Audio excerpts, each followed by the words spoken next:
are so excited to have Nicole Roberts Jones, and she is, as you'll probably read in her bio, uniquely gifted, and I am excited about today's conversation. She is a veteran in the entertainment industry, and she has also worked in talent management and casting, so I can't wait to dive into your experiences about your career and then also transitioning into your business. So welcome, Nicole. How are you today? I'm good. Thank you for having me. I'm excited to be here.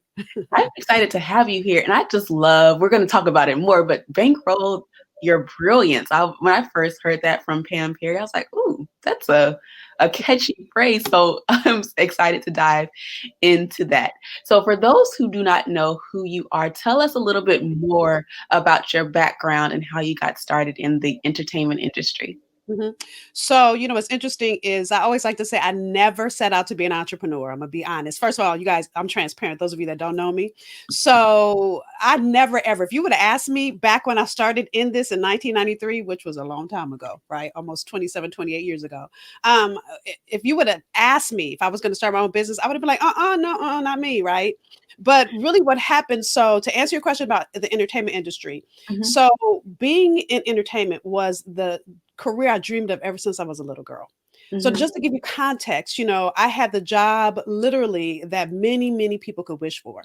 So this was back in 1993. I started, I worked for Viacom's largest cable network. We had an outreach to over 89 million homes on a weekly basis. And I'm gonna answer this question and then tell you how I transitioned. But I want you guys to get this, right? And I'm sure somebody's in the middle of this transition right now, which is why I'm sharing this with you, right? So I went from working for Viacom to working and casting for the number one TV show on Fox. And then I went from there and I worked with the entertainment group. And what we produced generated over $12.6 billion a year. So I'm sharing that with you because I want you to realize how big I was playing. Plus, I was going to all the hot Hollywood parties, bumping elbows with all the stars, walking on red carpets. I was doing it all, right? I was living a dream. But somewhere along the way, I felt like something was missing.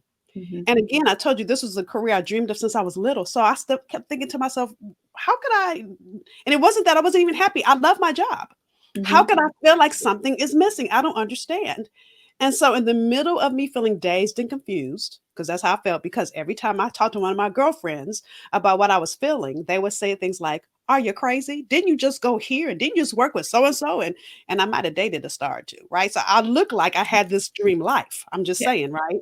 Mhm. And so literally one of my good girlfriends in the middle of me feeling confused asked me to volunteer at a program at our church one night. And when I walked into that church that night and I started working with young women, as their eyes lit up, my heart lit up. And I realized, oh my God, this is what I've been missing. But Mhm. again, you guys, this was 1993. There was no such thing yet as a coach. At least I hadn't heard of it. And this was in no way as glamorous as this daytime job that I had. And I didn't know how I was going to get paid for it. Right? So I got all this stuff going through my mind. But for the first time, my soul was alive. So I had a decision to make. So that's really how it started. I started it alongside my 9 to 5. I started as a volunteer, helping women, young women. I started with teenage girls and really helping them figure out what their purpose was and how to carve out a career around it is really how I started in this work as a volunteer. Wow.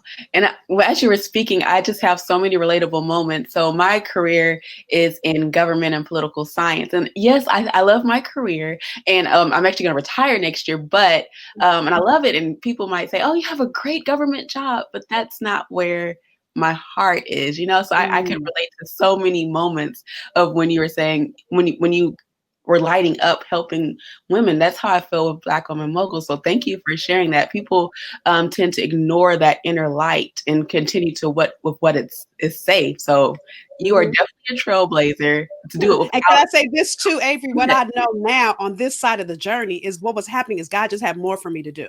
So it Mm-hmm, wasn't that I wasn't meant to be in that industry because I was. And I can say this 27, almost 28 years later, because now I get it. When I hmm. first did it, now first, what you have to understand is one of my favorite Bible verses is Ephesians 3:20. God will do abundantly above all you can ask or think. So if he's Hmm. doing abundantly above all you can ask or think, hello, you're gonna be clueless in that moment. Let me be Right. real. So God in that moment in 1993 was doing abundantly above all. Now, here I was thinking, but I thought this is what my passion was. I thought this is what I was supposed to do. But what God was doing is what I call it's like I call it almost like We talk about tithing, right? Mhm. And think tithing is just about money, but God puts gifts inside of us that He wants us to tithe as well, right? So I call this the 10% more rule. So when you have a gift, and I want you guys to get this. So I was in my gift, but God had 10% more of it He wanted to use. So Mhm. what was happening is now my expertise, and I still love it, is talent management and casting. What do I do as a coach? Talent management and casting. I might not be working on a movie, but I'm helping people take their talent and build their business around it. So I'm Right. doing the same thing. God just stretched my gift and had more for me to do. And even with that, I started with teenage girls. That 10%, that 10%. So what happens is, and it's like when we went to school. Sorry, this just jumped in my head. You don't go from kindergarten to high school. You have Mhm. levels you got to go through in order to matriculate through the school system. Well, we've got to do the same thing in life, but God doesn't tell us, well, you're going to go through entertainment first, and then you're going to start being, you're going to work with teenage girls at your church. Oh, and then you're going to start a nonprofit from that. Oh, and then you're going to move into a for-profit and work with women. He didn't tell me that whole landscape. I just had to trust each leg of the journey. And what I realized Mhm. now, it was my 10% more rule that was playing in effect. And God was just using my gift, Mhm. 10% more, 10% more, 10% more. Mhm. So it seems like every time you made it to the next level, another part of the plan was revealed, and so it all came connected to that.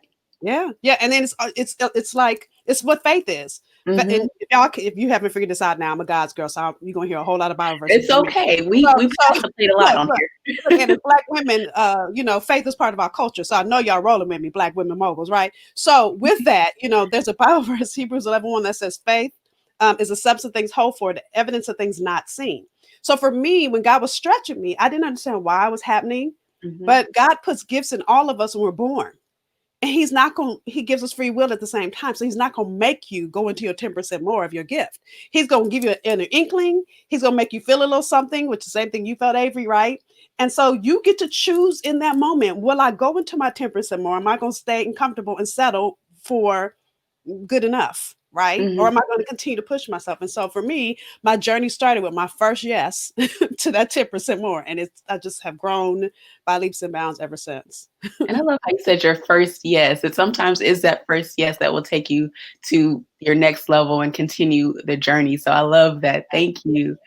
Now you are the author of 4 books. Tell us about that journey to writing your books. I can't say you might have a favorite one because I'm sure all of them are your babies. So just tell us a little bit about your books. Well, I'm working on my next one. So I will say I never set out, just like I never set out to be an Mhm. entrepreneur. I didn't set out to be Mhm. a writer either. But what happened is when my first book came out in 2010, this was like really at a crossroad in my business. And Mhm. so at that time, and I told you in 93, I started working with teenage girls. So by 2010, I had a for-profit and a nonprofit. Nonprofit was a teenage girls, right? The Mhm. for-profit was working with women like you, but all of you that are listening are watching. And so, literally, at that crossroad, I couldn't take any more clients, any more one on one clients. So, I thought I'll write my principles in a book Mhm. so I can still give the principles to women since I can't take any more clients. And it could be a fundraiser for my nonprofit. So, I Mhm. wasn't really trying to be an author. I was still trying to give women the principles that they needed. But when that first book came out, I started getting invitations to speak all over the country. So that really became the catalyst to grow my business. But here's the thing I want you guys to get. So many people think, told you I'm transparent. So I was still building my business alongside my 9 to 5, which most smart people do that. You can't just quit because you set yourself up to fail. That's a whole nother conversation in and of itself. So listen, I was building my business alongside my 9 to 5. So I thought when my first book came out, because I did have a publisher for my first book, I thought, yes, I'm getting ready to quit, right? Because my publisher called me and said, oh my goodness, your book is our bestseller for this quarter. And I was like, yes, I'm getting ready to get paid. Let me tell y'all, when I got that check for one quarter, it was $300. $300. What can you do with $300 for a quarter? I can't buy groceries for a month with $300, let alone pay your mortgage or rent, pay it, right? So I'm telling you that because literally I was doing all these things, but my business literally. So listen, I had a max out coaching client roster. I had a best-selling book. I had been speaking all over the country, but my business was only generating $13,000 a year. Mhm. So I'm sharing that with you because what I know now is a book is a great business card. It shows people you have expertise. And Here's the other thing I had to learn is here's my next 10% more, y'all. I had to hire a coach because I couldn't figure out why I wasn't generating revenue in my business. I did Mhm. one simple thing that which is what I call Bankroll Your Brilliance. I literally created a system by way of hiring a coach, and my business went from 13,000 to 200,000. So to answer your question about my book, the first book, I thought I was gonna make money. Yeah. My second book, to be honest with you, which is actually sitting right here, I didn't realize I was so excited that I got a publishing deal the first time that I didn't read it the way I should have. And it said I had a 2-book deal, right? So the second book I just threw together really quick because I had a publishing book deal Mhm. and I thought they were going to turn it down and I'd be out of my obligation. They wanted to publish it. So that's how the second book happened. And Mhm. then the third and the fourth have been out of need. And so the Mhm. fifth one, I think that I'm working on right now, which we'll see when it comes out. That's all. But it's a culmination of everything because I think each of the books that I've written have been stepping stones. And Mhm. now I truly understand who I be in this world and all the blending of all the things I've learned in the last 27, almost 28 years. And Mhm. so that's kind of been my journey, if I answered your question of You writing did. books. Yes, I mean, you actually provided more of just the background of, like, things to keep in mind as we're writing our books, because now I'm like, "Okay, so should would be self-published versus published?" Of Well, course, let we me wanna tell you about that because I've done both. Let me answer that, right? Okay, go Sorry, ahead. I'm Set sure I us will straight. tell you everything. So the only way you're going to get a real publishing deal. Now, now let me back up. So when I wrote my first book, my mother-in-law, who's no longer with us, was retired then. And she was a not high school, college, like director of African American studies. Okay, so Mhm. I was like, she don't have nothing else to do. She can edit my book for free, right? So I called my mother-in-law, asked her to edit my book. I did not know my mother-in-law had a friend that was a publisher. She called her. Well, she didn't. Mhm. They weren't friends. That she knew her. And then I Mhm. got a call out of nowhere. I'm like, how did you get my book? So that's really how I got that first. And it wasn't a deal. All Mhm. they did is say, I'll publish your book, which means they'll pay for it to get printed, and Mhm. you'll make this amount. And I can't Mhm. remember what the percentage was, but to me, it sounded great because I was getting ready to pay for it myself. Okay. Mhm. So I didn't get a publishing deal. And I want you guys to get this. The 6-figure publishing deals that happen is because you have to have a large following. Number one. Okay. Number two, you have to make it lucrative for the publisher. Now, when I wrote my first book, I had a huge following, but it wasn't big enough. Well, it's probably medium size, right? Because I've been working for some time, 17 Mhm. years by the time that book came out. Okay. So I want you guys to get that. Now, publishing versus self publishing. So, because I didn't have a big publishing deal, okay, which is what I'm praying for this next one. I'm working on publishing deal. But anyway, so Claiming it. because naming it and claiming it, right? So anyway, so because I've learned so much and I'm transparent. Listen, when I have the opportunity to coach people, I tell them everything. I say, let me tell you why you shouldn't do that because I did that. And let me tell you what didn't work. Right? You get to choose, but I'm always gonna be honest. Mhm. So my humble opinion between publishing and self-publishing. So because if you're just starting out and you don't have a huge following, I'm talking about 10,000s, thousands, not 5,000. I'm not talking about likes on Facebook. I'm talking about Mhm. mailing list, people that have opted Mhm. in to join you, that are working with you, that know you intimately, not just like your pictures on Facebook or Instagram. I'm talking about them. Okay, I want you guys to understand the difference. So, because that first they said yes to me because I had been working with teenage girls. I had 10 chapters in 10 cities around the country, so I had somewhat of a following, Mhm. but I didn't get a deal up front. Okay. So I think, and I can't remember the percentage, but I pretty much made $8 a book. Let me just keep it real, okay? Which was nothing out of a $20 book. That's not even Mhm. 50%. Whereas Mhm. self-publishing, I make probably, and I don't know percentages because I didn't know I was going to answer this, but I make the majority of the money. So I have to pay for the book up front, right? Mhm. Meaning that you got to pay for it for everything. Like this is self-published. You got to pay for the cover to be designed. You got to pay for the book. I'm scared if I move it, it's going to I have a book behind it. You got to pay for all the page to be laid out. All this is not me doing it. I wrote the Mhm. book, but all this has to be typeset. All this Mhm. stuff has to be designed. So you got to pay for all of that. Then you also got to pay for the doggone books to get printed. Okay. So, in addition to that, and not mind you, unless you're going to ship them out yourself, you then go into some contract with somebody like Amazon, which is what I did. So Mhm. all of that has to be paid for up front. So then after you pay for that, then you make money on the books. So on a $19 book, I probably make, I think I make $15. I don't remember, or maybe Mhm. 16. So I make Mhm. more money, but you got to spend a lot of money up front, Mhm. right? I also had to hire an editor because I love a good run-on sentence. Can y'all not tell from me talking? I'm great at one sentences. But you have to have all those things in place. And so self-publishing costs more up front, but you make more. Mm-hmm. When you have a publishing deal, you'll make more. But when you're new to the industry, you're not going to get a deal. You'd be doing well to find a publisher that will publish your book, which by the grace of God, because of my mother-in-law, I had a publisher, but I made less money. That's why that $300 check was not lucrative. So to answer your question, if you're first starting out, what I know for sure is my first book, although it didn't make me money, it opened so many doors for me. Mm-hmm. But here's the other thing I learned, and the reason I wasn't making money in my business, Bankroll Your Brilliance, is people need more than just a book from you. A book is a great entrance. It's a great beginning of the work if you really are here to serve people, right? If you're really serving people with the value that God has placed in you, people need more than a book from you. Mm-hmm. So you got to be Wow. willing. You got to have that ahead of your book. You can't just write your book and think you're going to throw a program together. Doesn't work like that. One should naturally lead to the next, which is what I did in this book, the fourth book. Now I've learned, right? The first two, I didn't know. The third and the fourth, I knew. And now I'm putting all the stuff together into this fifth book that we'll see when it comes out.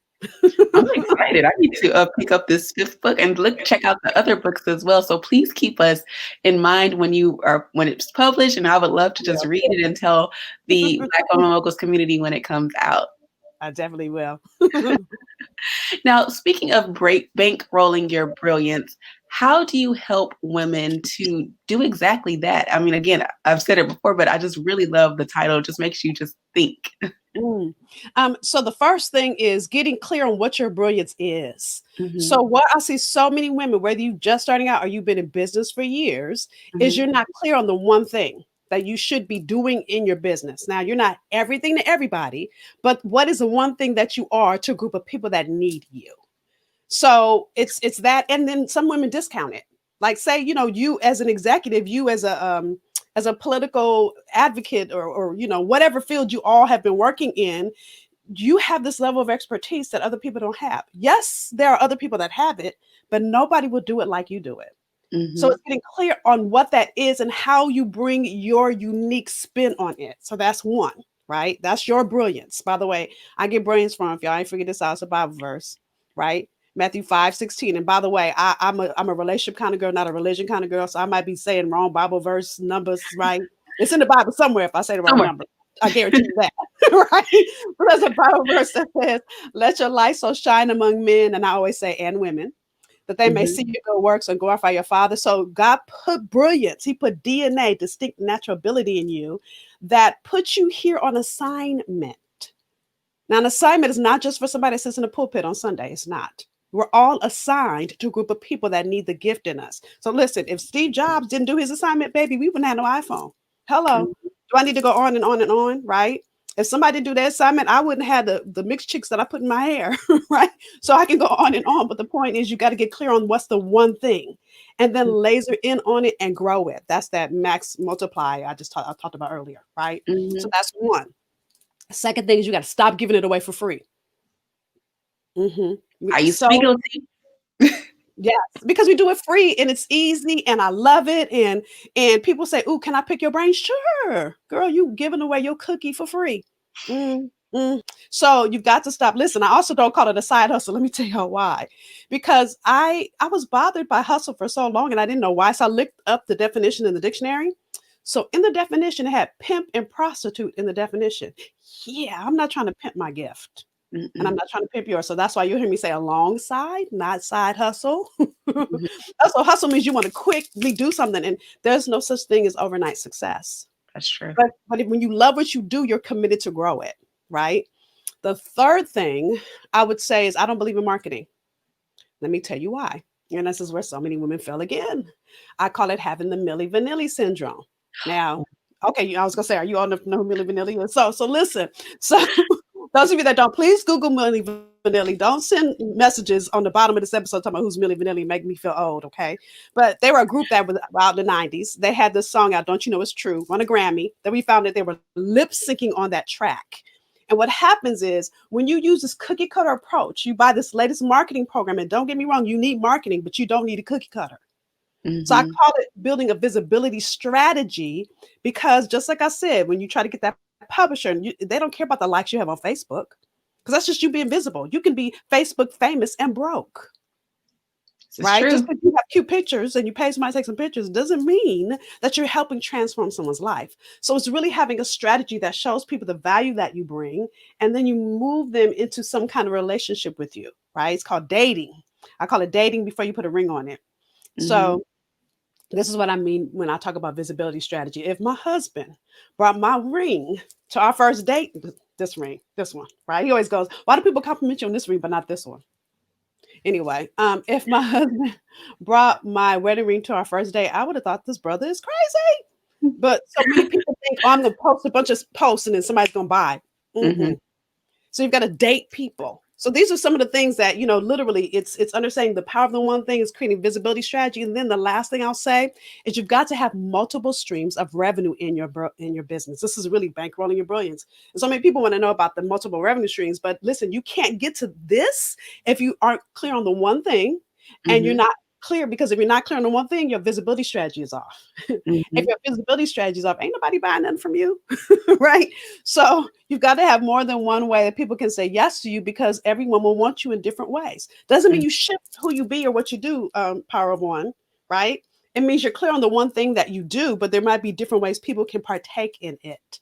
So that's really the what's that, 3 steps, 4 steps I to share with you on how to make for your brilliance. Yes, dropping a lot of gems. And even though I've heard some of this before, the way you present it, of course, it's always great to hear it in a different way, just to remind ourselves of these important steps that we need to take of, as you call, bankrolling your brilliance. I just like, yes, I could listen to you all day, honestly. And can I tell you I think this, I was trying to remember look, y'all, I am 51. So every now and then in my mind, I forget what I'm getting ready to talk about, Look right? a little So, closer. girl, God is good and it's good foundation. And hello, Fenty Beauty. Anyway, so the fifth thing is you've got to make money while you sleep.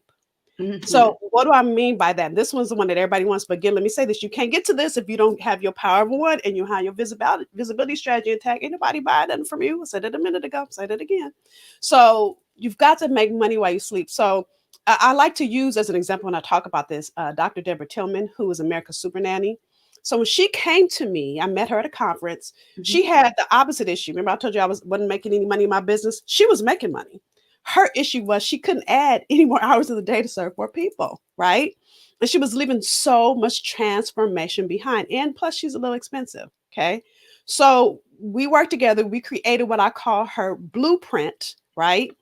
And literally, what a blueprint is, because somebody's going to ask me, it's a methodology. Many of us do things that we do that are intrinsic to who we be. We do them on autopilot, and you've got to have someone that can see your blind spots, that can show you what you're doing so you can create strategy around it. By the way, this is why I wasn't making money in my business. This is why I hired that coach that showed me, right? This is Mm-hmm. not what I do with my clients. So literally, in her second session, she couldn't believe it. I gave her the exercise I give to all my clients. She was in tears because she didn't realize that she had a methodology. So from that, we created what she calls the GPS, the Greater Parenting System. She now has GPS online, meaning that someone could be going through your program, and listen, somebody could be going through one of my programs right now, and I'm not there.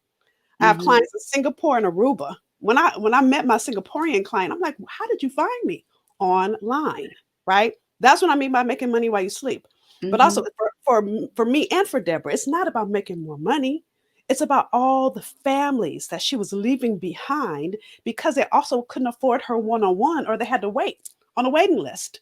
So now she has online and group programs. So there are at least 3 ways someone can say yes to her. So that's Mm-hmm. really so important when you're building a business, especially these days that we've been, in these corona streets. Mm-hmm. And I like how you said finding the blind spot. So, of course, as a strategist, I can see some of the things in other businesses. But when you're so close to your own business, sometimes Mhm. you don't see the things that you're missing, which is why, yes, like you, I had to hire a coach. At that time, it might have hurt a little bit the pockets, but it was so Yes. worth it It's to always worth it. accelerate the process. Listen, it's you reap what you sow. If you Yeah. don't sow into your children, right? How do you think that they're going to become great children? If you don't even invest in your marriage, how do you think that you're going to get something great back? So the Mm-hmm. same thing with your business, with your gifts. You've got to invest at the level you want to see the return. The reason my business struggled for so long is I was in my blind, look, walking past my blind spots, looking over it, teaching at a university level, not in one prestigious university, two, teaching all this stuff, but not even doing it in my business. When my coach said that, I was like, duh, hello, right? Where you been, right? Do you see yourself, right? So, but it takes someone else, and we can't coach ourselves. No matter how hard we try, we don't see what, like I said a few minutes ago, our blind spots. You need that rear view mirror that's on that side, which is a coach that can show you all the stuff that you don't see. So true. I couldn't agree more. Now, being a recognized speaker on a national and I'm sure international level, what is your favorite memory to date of just maybe even if it's helping someone or it could be in the entertainment industry? You know what my favorite thing is? Something my pastor just asked me this about 3 months ago. Well, it was right before COVID, so that wasn't 3 months ago. But anyway, he asked me, "What do I love about being a speaker?" And I said, to be honest with you, nobody believes me. I'm shy. I've had to get over it, so it still unnerves me. I had to hire a speaker that taught me, a coach that taught me how to breathe through my nerves and all of that. So you won't see it now when I'm on stage, but so that still unnerves me. So I wouldn't say that being on stage is my favorite part. It's when I come off stage and someone is standing waiting for me. Now, dare I even say if she's crying, not because she's crying, but when a woman says, "Oh my God, you answered my prayer," or "I just asked about this," or "I've been looking for this," or I gave them some strategy. That is why I do what I do. It's that moment when a woman says, "Oh my God, you are what I've been looking for." And it's not about me. It's about the God in me. And I felt like was used in that moment to help someone move their life or their business forward. That's the thing I love absolutely the most about being a speaker. And I can wholeheartedly agree with that too, because I always tell the audience that you might not always be motivated. There will be some days where you're like, oh, I don't want to get up or whatever, but it's those testimonies from those who need your services that keeps me going. And then it goes back to what you said about finding your purpose, because if you're not in your purpose, you'll just accept anything. You'll be like, okay, let me just try something else and keep going to the next thing. So that is so important for us to follow our purpose and just to continue to just just follow the purpose and know that we are making an impact. And can I just tell a quick story about that? Because as you were sharing, it made me think about this. So I was at an event and it was a women's it was via a church, but it was like a women's kind of empowerment event. And I was a second to last speaker. And the woman that went before me had everybody laid out in the spirit. Now, what I don't do is I don't have anybody, I'm not laying hands on you. That's just not who I be, right? But this woman, I'm trying to fight back, going into the spirit, because I got to speak next and I can't go up with mascara running down my face. So she has a whole room laid out. So I'm intimidated. I'm like, Lord, I'm praying, Lord, I don't do that. I got to come after her. Those of you that have ever been to revival, it was a revival in the middle of a conference. I was like, oh my God, I got to go next. I was like, oh my God. And so I kept, trying to keep my wits about me. Now, keep in mind, I told you I get nervous before I speak. So I'm trying to do my little breathing exercises. They're not working because I am all in my feelings because I'm getting ready to go next and I think, oh, I'm going to be horrible. Okay. So I'm telling you this because I kept saying to myself, just be you, just do you, So I get up, I do my thing. I lay out my whole thing I had, written out. I finish. Now we go on a break. Now, then I get outside and my table is next to this woman's. I'm like, really? Now her line is going to be all the way out the door and nobody's coming to my table. Guess what? My line was out the door. Nobody went to her table. And I'm not saying that to brag, but here is why I'm saying it. Because when I went up, I could have tried to change what I was going to talk about and tried to be all and do all of that, which I don't do, right? I could have tried to be all of this woman that I'm not. But what I kept saying is, Nicole, do the thing God purposed you to do. I kept saying it over and over to myself. And because I did that is why my line was long. Is why people were like waiting and saying, oh my God, you are the thing. Now she had everybody laid out, but I felt like after that layout, I gave them a strategy. And that's why they read my line, right? So I wanted to share that for someone that feels like I'm not good enough or I'm not capable or all that negative chatter. I have it too. And it was in my face that day. So I could have ran out and said, well, I don't feel good. I don't want to speak today, which that was part of my thinking. Maybe I should just tell them I can't speak right now, right? Be true to who you are. And everything that you need is already in you. All you've got to do is multiply it. All you've got to do is be committed to that 10% more and growing it more and more. and saying yes. That's all you've got to do. That's true. And as you said, I reminded you of something. You actually reminded me of something. So earlier this year, I had a similar experience. I was on a Mm. panel discussion, and there were, of course, so many dynamic ladies, and I get a little nervous myself too. And she was so dominant on the panel, and I was like, oh, okay, I Right. don't know. I'm gonna just, and I said, you know what, stay in your lane, just talk about what you know. And they answered a particular lady's question, and so I also addressed some things later. And then after the session, she came up to me and said, "You're so authentic in what you do." Mm. And here I was feeling like, oh, imposter syndrome creeping up, like, oh, I guess maybe I made one point. I was like, oh, I just totally failed that. But you just have to, like you said, stay in your lane, stay true to yourself. You Yeah. never know who is listening. You never know who needs exactly what you have to say. So thank you for sharing that. Yes. Yes. Thank you. Thank you. That was good. Now, being a successful married Black woman with multiple hats, give us some advice. I'm looking to maybe, one day get married. What advice do you have to juggle, or not necessarily juggle, but prioritize your life with the multiple Mhm. hats that you juggle? So I love that you're asking this. I just had this conversation with a colleague yesterday. So let me say this. Before I met my husband, I was done because I was tired of men second guessing what I do or Mm, trying to minimize me. mm, And I can't help that if I go someplace, I'm speaking to you, right, Avery? If I go someplace, like I was dating a politician, let me say it to you this way, because you never know who's watching, right? And I remember our last date. Now this was clear; it was our last day. We went out with a city councilwoman and her husband, and here he is, and I'm there. mhm. And he then says to me in the car, "Why'd you have to tell her what you do? You should be proud that I got my own thing going, that I'm not just up underneath you." I can't even say it. I'm so mad, right? And I so did too. because that wasn't the first man that did that, though, y'all. There were several before him too. And so I Mhm. said, "Well, Lord, maybe I'm just meant to be single. I'm done." So I'm sharing that because here's what I learned. I met my husband, by the way, the next day after I broke up with him, but I was kind of not nice at the beginning. So don't do that. But what I learned is my husband gets me.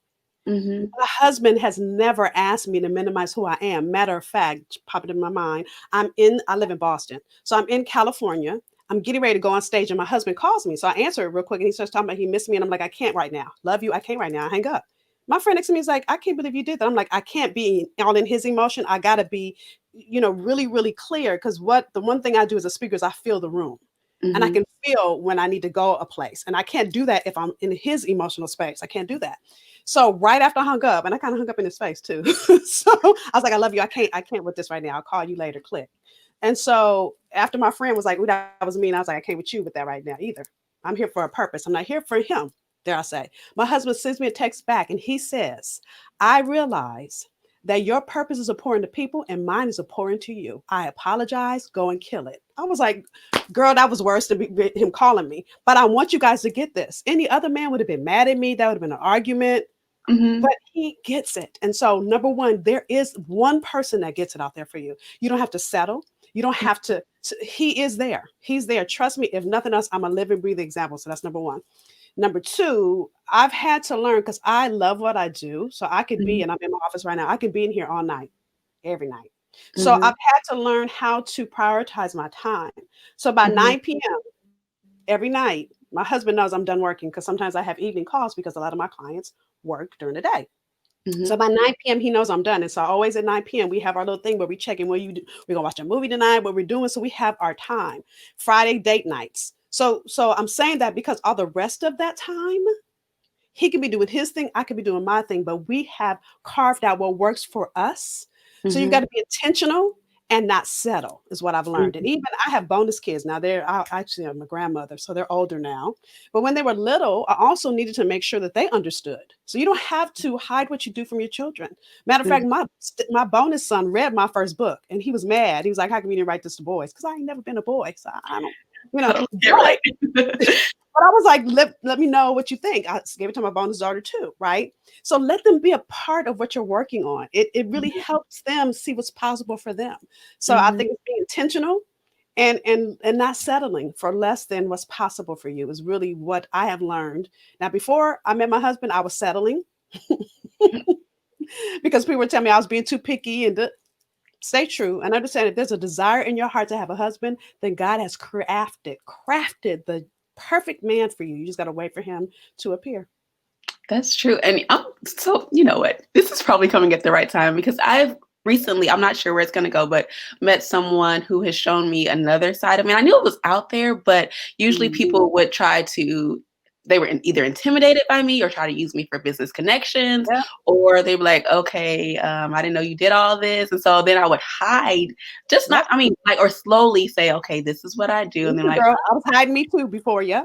Yep. yes. And so he is not intimidated. And I'm like, okay, I guess you can know some more. And he's like, yeah, that's great. Even like when I had the summit earlier this month, he's like, oh, you're going to do a great job.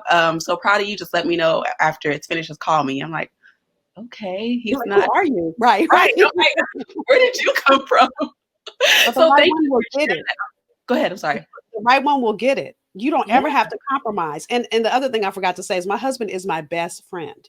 So what I mean by that is, I mean, I can be all of me. And I'm glad you said that you would hide stuff. Because listen, all the other relationships, I had to like look at what percent of Nicole I could be in that relationship. Right. With Daryl, I could be silly Nicole. I could be spiritual Nicole. I could be CEO Nicole. Although he'll tell me to sit down, CEO. You at home now? Ooh, sorry, right? But he doesn't. He'll tell me to sit down somewhere. Like, you're not running nothing. Ooh, my bad, right?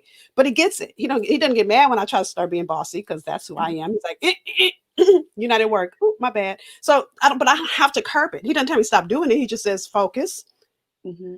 I'm like, oh, you're right. I'm not at work. What do you want to do? Right. Yes. I'm allowed to be all of me, and he gets all of it, and so it's enjoyable instead of refreshing. trying to work. Right. Oh, goodness. This wasn't even a part of the original conversation, but I'm so women need this because you don't have to minimize any of you. You can have it all. You can have it all at the same time. So while I'm in here working and do this, my husband's not in here. He's doing his own thing.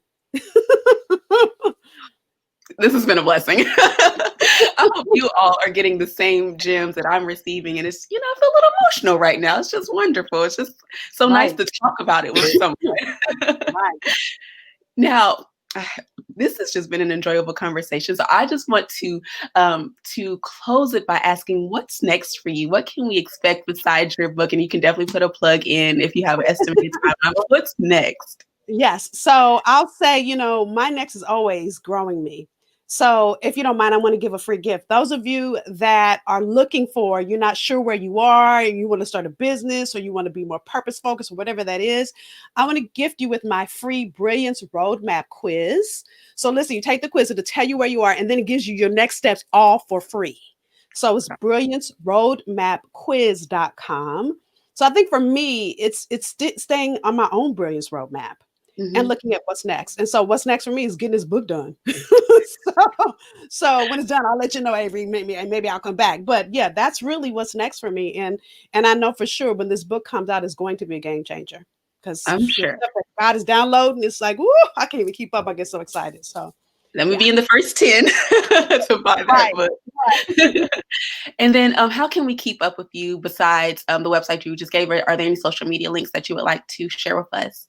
So my new favorite thing is Instagram. Well, it's not new, but I just feel like Instagram gives you more of an experience because I do Insta stories and posts. So I'm in Roberts Jones. My name is too long. In first initial, in Roberts Jones. So follow me on Instagram. And then again, make sure you opt in brillianceroadmapquiz.com. Well, thank you so much for your transparency, your candidness. I'm glad that we got into some of the points that I was not even planning to discuss, because I hope it's been a blessing to others as it has been to me, because we do tend to wear multiple hats. We try to sometimes not dumb ourselves down, but we're like, okay, maybe, I don't need to do this. And I was like you. I was like, maybe I'm just meant to be single. But I really enjoyed this conversation. And thank you so much for just pouring into us today. Hey, thank you for having me. This has been fun. I forgot we were recording, so thank you. I know. It's just a talk between girls. Well, thank you, everyone, for watching, and tune in to the next Lady Mogul Talk.